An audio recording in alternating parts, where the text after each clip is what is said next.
taking no chances. But that's the way some deals are done.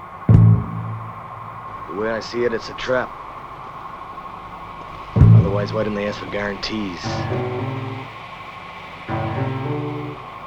It stops me exposing them later. If you don't trust them, why did you come?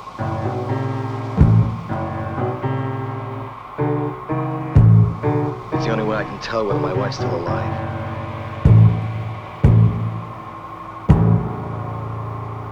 You poor bastard.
Shit!